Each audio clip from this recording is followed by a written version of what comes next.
conteúdo audiovisual, um conteúdo de áudio, uma informação através de uma imagem. Então, hoje, ele quer buscar o conteúdo que ele quer. E como a gente já ouviu também aqui hoje, eu não tenho, na verdade, uma indicação do que eu tenho que consumir. Eu não quero ser pautado pelo que eu quero consumir. Eu quero escolher, né? Então, eu tenho o meu poder de escolha. E hoje, com a hipertextualidade, que a gente começa a buscar os conteúdos da forma que a gente quer, então eu posso começar pelo último episódio de uma série, para saber se essa série é interessante. Né? Então, como fazer com que esses consumidores, de fato, eles consigam se engajar e eles consigam também replicar aquela informação. Porque hoje, se eu não consigo engajar esses consumidores e fazer com que eles repliquem o meu conteúdo, obviamente, né, eu não vou ter tanto sucesso quanto deveria nessa era. Então, hoje, a gente está pautando o tempo inteiro, pela minha opinião e pela minha visão, experiência e conteúdo. E isso está sendo muito difícil, né, de ser trabalhado, porque é uma reconstrução, especialmente para a TV aberta, né, como o Pablo trouxe, a gente não olhar mais a TV só como TV aberta. Né? Então, hoje é produção de conteúdo. Então, eu posso acessar a Tu no canal de streaming. Eu não preciso necessariamente ter o aparelho de TV. Né? Então, essa desconexão é que eu acho que, inclusive, para o indivíduo e para o usuário, também tem sido extremamente desafiadora. Eu queria só complementar, professora. O Carlos deu uma palestra aqui que é algo emblemático. Isso que você fez aqui, uma mistura de aula com performance, é uma coisa que, graças a Deus, está filmado, porque vai servir de referência internamente. Está filmado, ainda bem. Vai servir de referência internamente lá para os nossos trabalhos, os nossos rumos. Você vem com muita experiência na parte da ficção. É essa pitada que eu queria colocar, viu, Melissa? A parte da ficção abre um campo de possibilidades enorme, que é justamente o campo das possibilidades das experiências humanas como um todo. A nossa cultura aqui, local de empresa de televisão, é trabalhar muito com o jornalismo. E criou-se um modelo quase híbrido de jornalismo com entretenimento, que é uma zona ainda um pouco nebulosa, inclusive nas universidades, nas academias, que não gostam muito dessa mistura, não gostam muito dessa linha meio borrada, dessa fronteira diferente, e que faz com que, por exemplo, a Aratu, que é a empresa que eu represento nesse momento, traga para seu corpo de repórteres jornalísticos pessoas que são eminentemente do entretenimento, como o Dinho, como o Léo que está aqui, Léo Sampaio, que está conosco. São pessoas que conseguem transcender a prática de um registro jornalístico para ir buscar experiência, que a experiência não está delimitada. Agora eu quero jornalismo, agora eu quero apenas o entretenimento. E vocês, o que eu percebo do trabalho de vocês, é trazer da ficção muitos elementos da vida real. Vocês, eu acho que a gente está entrando num conjunto em que as duas partes estão inconformadas com as caixinhas que foram botadas para cada uma. Vocês enxergam dessa forma? Porque a experiência é muito múltipla, né? Quando a gente está num momento de incertezas, de mudanças, geralmente eu particularmente tento ir para a origem, para o radical. Então, o termo televisão, ele já nasce errado, ele vai ser teleaudiovisão. Então, eu acho que hoje a gente está voltando ao radical da palavra televisão. Eu transporto os meus olhos e ouvidos para dentro de um contexto, para dentro de uma realidade, e quero ser recompensado por isso. Não importa se é chip no córtex, recebendo direto, não importa se é VR, não importa se é gibi, não importa se é série de TV. A gente está voltando a brigar pela capacidade de colocar as pessoas diante de uma experiência, vocês comentaram, onde eu coloco olhos e ouvidos dentro de um outro universo, um teletransporte. Então, eu acho que a televisão está voltando para a origem do que é o termo televisão. Enquanto experiência, tem também um denominador tecnológico. Precisa ser fácil, precisa estar à minha disposição, eu não tenho mais paciência, eu vivo no agora, né? E a gente, inclusive, tem que moderar isso. Inclusive, alguns dos grandes grupos estão voltando à ideia de exibir um episódio por semana. Né? Não vai ter mais... alguns players estão fazendo... Não vou botar a temporada inteira para você ficar escravizado 8 horas assistindo 8 episódios seguidos, porque isso também cria... pode criar alguns problemas. Lógico que quem quiser esperar ficar tudo disponível e assistir, tudo vai continuar assim. Então, acho que a gente vive num mundo que está lutando pela atenção das pessoas. Só vai ganhar atenção quem conseguir tocar na humanidade, quem conseguir ser referência, ser relevante a temas locais, temas que nós nunca tivemos no mundo nenhum momento onde a série latina, onde o conteúdo latino pudesse recebesse tanta aceitação. Né? Então, a gente tem que aproveitar isso, desde Casa de Papel, desde HBO, desde Narcos, né? Desde Globo. Globo vai para a MIPCOM desde 74, eu acho. Né? Então, a gente tinha que aproveitar esse momento. Então, nós, como players, temos que estar jogando esse campeonato e precisa criar empatia, precisa criar relação. Né? E ser fácil de chegar e chegar em qualquer momento. Onde é, que tela é, vai importar pouco daqui a pouco. E aí, o Paulo falou uma coisa muito interessante, que não é só a convergência de formatos, é a convergência de conteúdo, né? Que é a narrativa, que é a informação e que é o entretenimento, tudo junto, misturado agora. Mas eu queria falar uma outra coisa, que é o tempo. Quando é hora de assistir ao vivo e quando é hora de assistir o que eu escolho? Quando é hora de assistir através de um cardápio, de um menu? Eu queria um pouco que o Pablo falasse disso, porque para a TV, né, hoje o grande valor não só ser ao vivo, mas ser inédito. As pessoas esperam alguma coisa nova. Queria que você falasse um pouco como vocês estão vendo isso na Aratu. É muito legal a sua provocação, Melissa, pelo seguinte: tem a questão conjuntural, a questão contextual e a questão da prática humana. Vou dar um exemplo. A gente não sabe até que ponto a internet 5G vai influenciar na nossa vida e quando ela vai chegar. Porque quando a internet 5G chegar na nossa vida, toda a prática de produção de conteúdo muda. A televisão, a TV aberta, é uma das discussões que a gente tem lá dentro da empresa. A TV aberta tende a ficar muito no nicho da programação de eventos ao vivo. Por quê? Aí o gerente de tecnologia da Aratu vem com uma resposta em tom de provocação para mim. Porque nem todo mundo, sobretudo no Brasil e mais ainda na Bahia, tem um acesso universalizado, rápido, a uma conexão de internet que possibilite ele assistir um jogo ao vivo e não comemorar o gol com 5 minutos de atraso. É muito ruim isso. E isso também influencia na produção do jornalismo. O jornalismo hoje, aqui na Bahia, você citou muito bem sobre a briga, a disputa por audiência. A disputa por audiência de jornalismo na Bahia passa muito, professora, a senhora estuda isso, sobre a disputa por ao vivos. Quem consegue dar o que está acontecendo nesse exato momento para o seu público, consegue ter uma melhor eficiência. Só que com 5G, essa prerrogativa da TV via satélite, pode vir abaixo. Produtores de conteúdo individuais podem disseminar para grandes públicos notícias e acontecimentos ao vivo que a falta de capilaridade da TV aberta não vai permitir. Aí a gente já está trabalhando, já que você fez a pergunta, não tem compliance na empresa, não tem sniper, eu posso entregar. A gente está trabalhando para transformar potencialmente todo o consumidor, todo o cliente em nosso produtor de conteúdo. E o nosso trabalho passa a ser um trabalho que não, eu ia dizer meramente, mas não é muito simples. É o trabalho que o Screen faz, por exemplo, é o trabalho de curadoria. A gente dispara para o nosso exército de produtores de conteúdo missões com recompensas. É esse o ponto que a gente está tentando analisar. Quais as recompensas que podem atrair o nosso consumidor produtor de conteúdo, e faz a curadoria.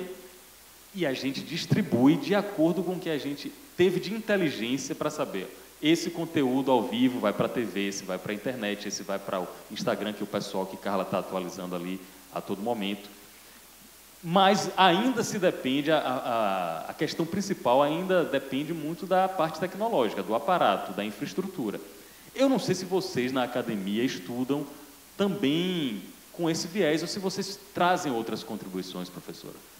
Eu acho que hoje a gente, para além dessas questões que você citou, eu acho que tem uma questão cultural também. Eu acho que as pessoas ainda assistem TV, né, a TV aberta, no aparelho, no televisor, exatamente por uma questão cultural. Aí, complementando um pouquinho o que Tetel falou, na origem da palavra televisão, eu não tenho uma articulação entre conteúdo e forma física. Então, não tem que ser um aparelho de TV para que eu assista conteúdo. É um conteúdo audiovisual. Então, hoje, com as novas plataformas, né, e é exatamente o que a gente busca pesquisar hoje, todo mundo que trabalha com digital tem buscado pesquisar essas novas formas de conteúdo, a gente tem uma integração. Então, a gente tem um conteúdo compartilhado que a gente pode tornar mais relevante através da plataforma transmídia, né, que é quando eu complemento os conteúdos em meios de comunicação diferentes e que eu não tenho uma repetição da mensagem, que é hoje o que chateia bastante o consumidor, né, e que faz com que ele, de repente, mude aquele canal de televisão, ou que mude aquele conteúdo, ou que não tem interesse por aquilo. Porque é a repetição, que é o que a gente tinha, né, alguns anos atrás, inclusive em vários meios de comunicação. Não só no conteúdo, mas também na propaganda, né, trazendo um pouquinho para o meu viés também. Então, hoje, o que eu acho que a gente deve buscar, e o que a gente tem pesquisado muito na academia, é exatamente essas novas formas de integração, especialmente com transmídia. Então, sair do cross-mídia, que é essa repetição entre os meios. E acho que tem uma coisa do transmídia que não é só continuar a história, mas é também poder falar daquela história, né? Então, o Carlos acabou de falar uma coisa muito interessante, né? Será que as pessoas querem assistir sozinhos uma maratona de série ou ela quer esperar uma semana, o próximo capítulo, para poder comentar? Eu quero que você já fale desse assunto, porque eu acho que esse assunto é um assunto super importante do transmídia, que é o efeito da interação das pessoas com a mídia social, né? Se no passado todo mundo sentava em frente de uma tela, todo mundo junto para comentar, e depois o assunto da novela ainda né? As pessoas falam de novela à noite, falam do dia seguinte, então acho que tem esse efeito social do conteúdo. E eu queria que você falasse um pouco dessa coisa entre jogar todo o conteúdo de uma única vez ou fasear esse conteúdo, qual que é a sua opinião sobre isso? Tá, de algum jeito, o único poder que o canal tem sobre a audiência é o inédito. É o que ele não viu ainda e que sabe que o canal tem. A maratona, ela coloca as pessoas diante da possibilidade de imergir naquilo e assistir tudo e sair recompensado daquilo. Mas eu gosto muito de... A gente falou muito no final de Game of Thrones ou na final de Mad Men, que era um dos últimos grandes eventos mundiais da ficção na TV, né? Tenho dúvidas. Acho que isso vai continuar acontecendo. Vocês já perceberam que mesmo as pessoas adoram falar dos conteúdos. Eu não consigo ver a estreia de algum episódio, de alguma série nossa, sem estar no Twitter. Eu fico em casa, Twitter, TV, aí já é psicose minha. Se aquela piada que eu imaginei do episódio 3 funcionou, se aquele personagem que eu achei que as pessoas iam gostar, as pessoas realmente gostaram. Então, esse feedback, ele é muito legal, por um lado, e é muito traiçoeiro para o outro. A gente precisa lembrar que nós que estamos aqui, nós que vivemos isso, nós não representamos realmente a grande maioria das pessoas. Nós somos específicos, consumidores ávidos por certas coisas, mas não é uma experiência comum à maior parte da população, né? Existe um mundo de pessoas que está feliz da vida consumindo a TV. Quando eu brinco que tem Jetsons e Simpsons, ou Jetsons e Flintstones juntos na mesma sala, é verdade. Então, eu acho que a interação, ela dá respostas para quem é do conteúdo, e ela faz o coletivo. Eu estou junto com você nesta série. Então, uma coisa que me chamou a atenção, a gente colocou em outubro do ano passado o primeiro episódio da série Impuros no YouTube. E um ano depois ela chegou em 1 milhão e poucos views, orgânico. E nos comentários tem uma coisa fantástica. O cara comenta, quem está assistindo em novembro de 2018? Aí ele bota, quem está assistindo em julho de 2019? Porque ele não quer conversar com quem já viu. Ele está abrindo um novo tópico naquela lista de infinitos comentários para dizer, essa experiência que eu estou tendo agora, você também está tendo? Como está sendo para você? Então, essa vontade, esse pertencimento, ele diz muito sobre o que você está comentando. A ver sozinho, como gritar gol sozinho é terrível, né? Estar no meio da galera loucamente, né? Desfrutar daquilo em real time com o outro, com a minha referência, com o meu espelho, é fantástico. Então, tem uma mistura. Então, estamos na incerteza. Eu acho que não vai, nenhuma tecnologia, mesmo o 5G, ela não é avassaladora, ela não vai varrer do mapa tudo, né? Vai ter o rádio, vai ter o jornal impresso, então a gente tem que lidar com isso e tirar proveito de cada um desses meios. E aí, então, a gente falou muito dessa interação, dessa condição das pessoas quererem comentar, mas tem um outro fator que eu queria que vocês três falassem, que é o fator do influenciador, né? A gente tem visto muito agora essa interação entre a celebridade da televisão, ela vira influenciadora. O Pablo comentou muito essa coisa, né, de trazer energia, né, trazer história para o jornalismo. Conta um pouco como é que vocês acham que a TV ou o conteúdo audiovisual pode também engajar diferentes comunidades, como fazer isso bem feito.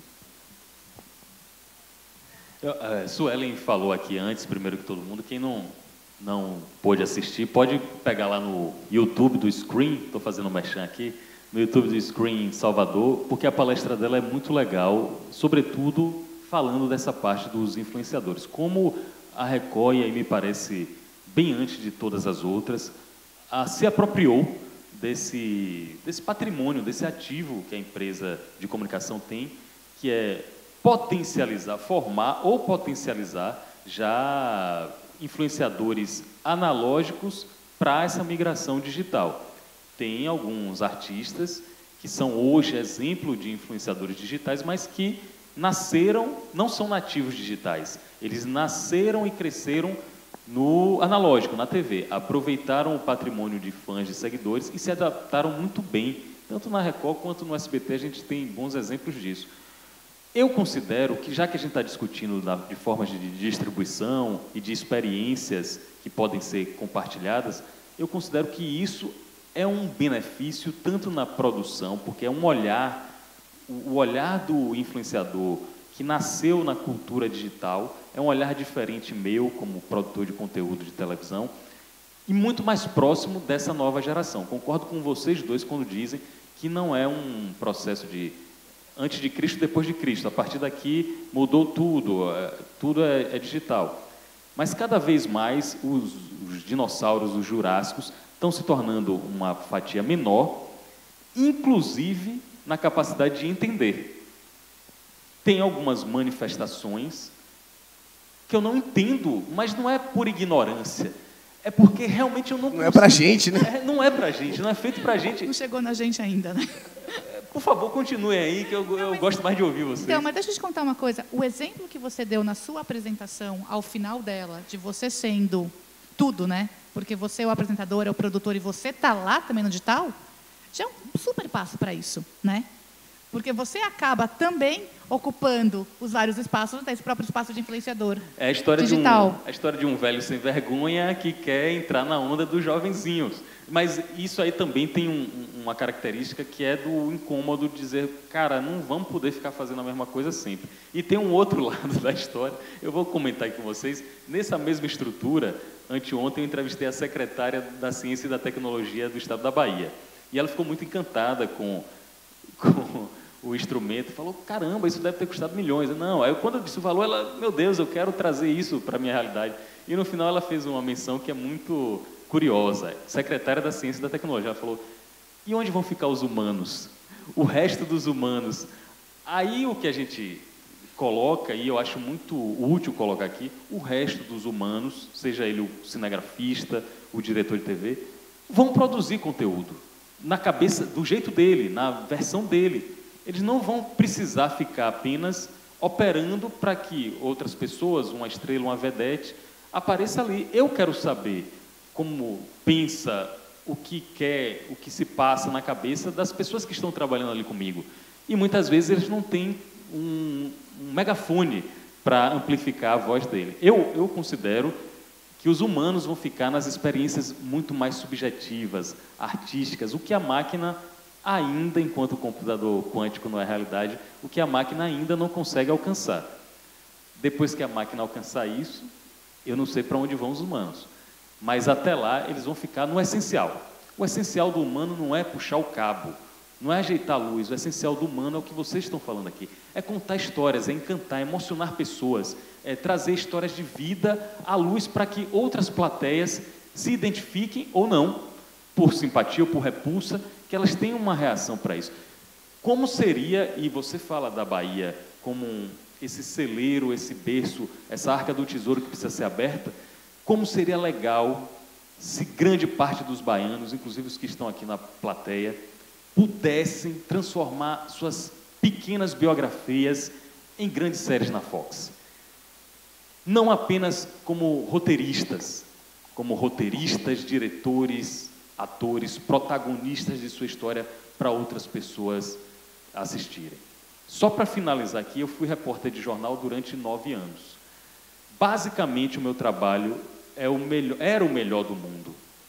Eu sempre fui remunerado para conversar com pessoas interessantes. Eu não conheço outro trabalho melhor do que esse. Na conversa com pessoas interessantes, e hoje eu calculo que eu conversei com 1.400 pessoas durante 9 anos, eu tinha que fazer perfis semanais de pessoas anônimas e ver o que é que aquela pessoa anônima tem de muito pulsante, o que é demasiado humano, como diria o filósofo, naquela pessoa.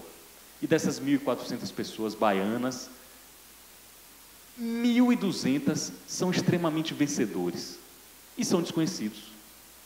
Eu queria ser inundado por canais de YouTube de todos que, a partir do momento que enxergassem a TV de um homem só como uma possibilidade, dissessem: eu quero que a minha história de sapateiro, do sapateiro mais antigo de Salvador, seja assistida. Eu quero que a minha história de um senhor de idade que viu Evita Peron aqui no Porto de Salvador e encontrou com ela durante 30 segundos, deu um abraço e aquilo ficou marcado, tanto que ele é conhecido no Largo de Santo Antônio como Raimundo de Evita. Durante 30 segundos ele encontrou. Eu quero saber aquela história.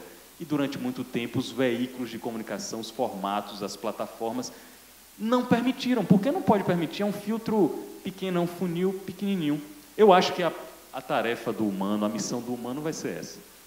Rapidinho, sobre o influenciador. Quando eu tinha a idade do meu filho, o Manual do Escoteiro Mirim da Disney me saciava por 4 meses, por 5 meses. Quando eu estudava no social, a biblioteca e os 27 livros de Asterix que tinham lá me saciaram durante 1 ano, 1 ano e meio. Né? Hoje em dia, há uma explosão de disponibilidade. Se eu quisesse mandar uma fita para Clebinho, eu tinha que gravar uma fita, envolver no papel alumínio e mandar pelo correio. O influenciador nada mais é do que um curador. Então, é alguém que eu me identifico como humano e acho que aquele cara vai filtrar, vai aglutinar situações que se relacionam comigo. Em vez de eu assistir 1000 coisas para achar 100 que eu gosto, com aquele influenciador eu vou assistir 200 e vou achar 100. Então, esse papel é o algoritmo orgânico. Né? É alguém que eu me relaciono, alguém que... eu tive na Comic Con quarta-feira, na Spoiler Night, meu filho encontrou o Gato Galáctico. É Gato Galáctico. Eu, como assisto do lado, eu sou fã de Gato Galáctico. Caralho, Gato Galáctico, porra! Né? Na saída, o cara falou: meu pai, quarta-feira é a melhor quarta-feira da minha vida, porque viu o Gato Galáctico. Então, essa relação de confiança, isso que ele gosta, eu também gosto. Isso que ele falou que é bom, eu gostei. Isso que ele falou que é bom, eu não gostei muito. Né? Então, o influenciador, dentro do papel, ele é um curador. Né? Ele faz o algoritmo do Netflix, que te coloca uma página de entrada recheada de coisas que possivelmente você quer. Né? Só que esse cara tem voz, esse cara tem cara, esse cara conta piada. Então, esse é um papel que a gente tenta se utilizar, mas ele precisa ter certo compliance. Né? Você pode influenciar o influenciador a influenciar outras pessoas? Pode. Né? Você vai ter uma amostragem real. Assim, rapidamente, assim, a gente entende que quem entrega as pessoas diante do episódio 1 é o marketing. O episódio 2, a audiência, ela é consequência do episódio 1. A partir do episódio 3, papai, é que é você e o cara que está ali. Se você não construiu nesse arranque os elementos, a narrativa, o espelhamento, a mímese que te interessa, né, que você se relacionou, aí mesmo que você assista assim, sabe? Meu Deus! Né? Você não criou essa conexão. O influencer, ele meio que ajuda a resolver essa questão do 1º, 3º e 4º episódio. Assim, ele te ajuda, ele dá um endereçado, ele te coloca diante disso com certo, com uma bagagenzinha já. Né? Isso aqui vai me satisfazer nesses aspectos. Acho que o influenciador é isso, na minha cabeça. Só complementando, eu acho que a gente sempre viveu um processo de marketing de influência, só que a gente não tinha plataforma digital para impulsionar. Né? Então, só aqueles que eram entrevistados, né, que eram convidados para determinados programas de TV, que tinham uma abrangência, sempre teve uma abrangência muito grande para a gente aqui no Brasil, é que tinha essa possibilidade. Então, hoje, com esse processo de produtor e consumidor de conteúdo, que todos nós somos, todos podemos influenciar os outros, agora em menor ou em maior instância. Por isso que a gente sai de um processo que apenas os artistas, né, os formadores de opinião, em grande amplitude, desenvolviam, e a gente tem grandes influenciadores digitais e a gente tem os micro-influenciadores digitais, que pode ser que para uma marca não surta tanto efeito, né? Mas que para outra, sim, ou pode ser que para uma emissora de TV ou para uma determinada empresa de comunicação seja mais assertivo. Então, eu acho que a gente sempre viveu esse processo, mas que hoje a gente tem mais voz por conta do impulsionamento através da internet. E olha que interessante que você falou, né? Hoje a gente monitora os comentários em mídia social. No Twitter, mais de 90% dos comentários são relativos a coisas que as pessoas assistiram na televisão e na Pay TV, né? Sejam ao vivo ou não, principalmente o ao vivo ou inédito. Por quê? Porque o inédito é aquilo que você quer comentar, que é a série. Por exemplo, vou dar um exemplo, você falou da pizza pequenininha, da fatia do Game of Thrones. Quem assiste fez um barulho tão grande, né? Falou do assunto na mídia social, no Twitter, e foi para o bar assistir a última sessão, então, o último episódio. Então, faz muito sentido essa coisa da vontade das pessoas seguirem falando sobre o assunto. E, para fechar, que já está acabando, eu queria tocar no assunto que é publicidade, né? Você, na tua apresentação, falou que, o que vai acontecer com o futuro sem break? E a gente tem visto cada vez mais ações bastante interessantes das marcas se misturando com conteúdo. Na visão de vocês, o brand content é uma realidade ou ainda tem muito para desenvolver nesse assunto entre marcas e narrativas? Na Aratu já é, desculpe, viu, Teteu? É porque isso é muito forte hoje. Na Aratu, a busca dos patrocinadores, dos anunciantes, por branded content já é muito maior do que pelo break de 30 segundos. E branded content em todas as suas possibilidades, de todos os seus horizontes. Tudo o que Suelen falou ali, que ela já pratica, a Aratu aqui localmente também faz. Então, a gente, e de uma forma com conformidade, de uma maneira com compliance. A gente não coloca anúncio dentro de um noticiário, dentro de uma notícia, dentro de um conteúdo nosso que vá agredir aquele consumidor, aquele cliente da notícia. O cara está ali para consumir notícia. Então, a gente tenta trazer um conteúdo, um branded content que vá na linha do perfil daquela pessoa que demonstrou que quer aquela notícia. Eu considero que o branded content a gente já tem que pensar na outra página da história. Já é realidade total. Eu participei na Miami School lá em São Paulo de um curso de branded storytelling. É o grande desafio, né? O branded storytelling, ele é a construção de uma estratégia de publicidade através do conteúdo. E ela não é resolvida com uma ação. Ela é uma construção de tijolinhos que vai, antes de você se envolver ou comprar aquela marca, ela já vai te dizer algo. Né? Aquela marca já te diz algo, né? Então, assim, esse é um assunto muito quente. Em National Geographic, os meninos do Fox Lab acabaram de ganhar o Emmy Internacional com a série chamada Hack the City para Intel com o National Geographic. Aparece, eu acho que 2 segundos de Intel no episódio 1. Né? Então, e não é isso que vai resolver as questões imediatas da marca. Ela é um tijolo de uma construção muito maior. Até porque quem aparece mais do que esses 2 segundos é um outro cliente da Intel, que é a Dell. Né? Então, olha, ele está falando com o público final, com o público corporativo dele, numa experiência narrativa poderosa. Primeiro episódio sobre a gigantografia no Minhocão, com a refugiada, eu me arrepio todo, os meninos mandaram muito bem lá. Então, o que eu estou querendo dizer é, não pode ser leviano, tem que ser verdadeiro, tem que ser legítimo, né? A marca se apropriar de coisas que ela não faz sentido para ela, atrapalha, detona ela. Então, o branded content é um desafio, estamos nos preparando para isso. O cliente anunciante precisa amadurecer para isso. Não adianta nós, os canais, e o cliente anunciante não entender isso. E se ele tiver uma estratégia que a cada 6 meses ele muda, ou ele está em outro planeta, essa construção de tijolinhos ele vai derrubar a cada 6 meses. É o que muda, na verdade, com o processo de transformação do break, né? Então, o break eu tenho um retorno muito imediato, né? E a audiência, os dados de audiência estão aí para fazer com que os anunciantes veiculem mais determinados programas que geram um volume de espectadores maior. Então, o que eu acho, que é o que Tetel estava mencionando aqui, é que a gente precisa produzir conteúdo sem um caráter comercial imediato. E é isso que vai fazer com que as marcas tenham um bom retorno. É óbvio que todo mundo precisa sobreviver e que todo mundo precisa pautar, né, as suas escolhas e os seus anúncios através de um retorno que mantenha aquela organização de uma forma mais rápida. Mas, se a gente não pensar a longo prazo, né, a médio e longo prazo, certamente não vai passar essa verdade, né? E aí a gente vai ter, aí, com certeza, marcas que não vão se relacionar tão bem com os seus consumidores. E existem clientes que dependem do anúncio do break. Amanhã tem geladeira por 980.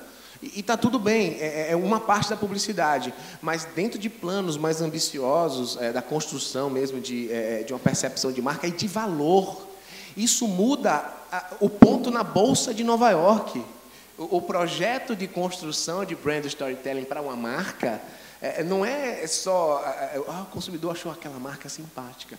Não é isso. Isso muda a vida de uma empresa. Isso muda a viabilidade de milhares de empregos. Então, vamos olhar para isso, porque tem um campo para a gente explorar e nós, baianos, somos muito bons nisso, hein? Fazer publicidade. E uma das nossas grandes discussões lá na Canta era exatamente essa, né? Como é que você consegue fazer o balanço entre performance e o balanço entre desenvolvimento de marca, né?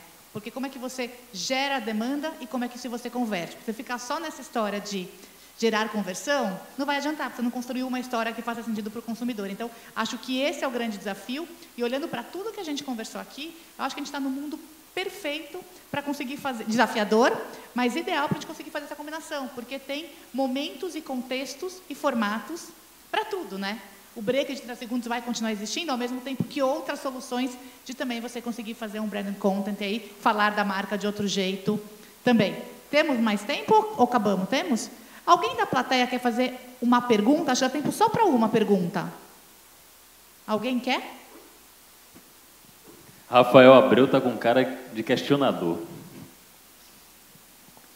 Comento que na produção de séries dá muito trabalho apagar as marcas. A vida está cheia de marcas.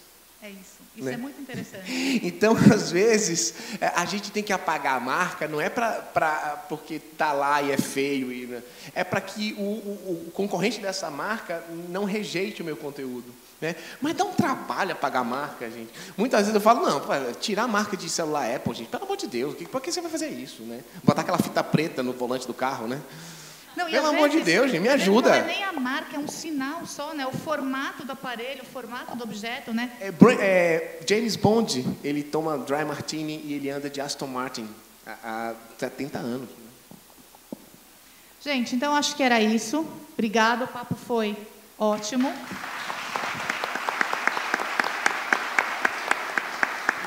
E fecho aqui parabenizando o Scream, porque esse evento é demais. Contem comigo todos os anos. Venho de novo ano que vem. Venho ano passado, venho de novo ano que vem. Obrigada, gente. Eu também. Muito bom. Valeu. A gente aqui agradece a participação de vocês. O primeiro painel do dia tem muita coisa para rolar ainda. Convido vocês ao quê? A bater a velha larica agora, né? Vamos fazer um rápido intervalo. 2h30 voltamos aqui no Espaço da Barroquinha com mais conteúdo. Então aproveitem, descansem, repousem, se alimentem. E 2h30 a gente volta trazendo mais Scream Festival 2019.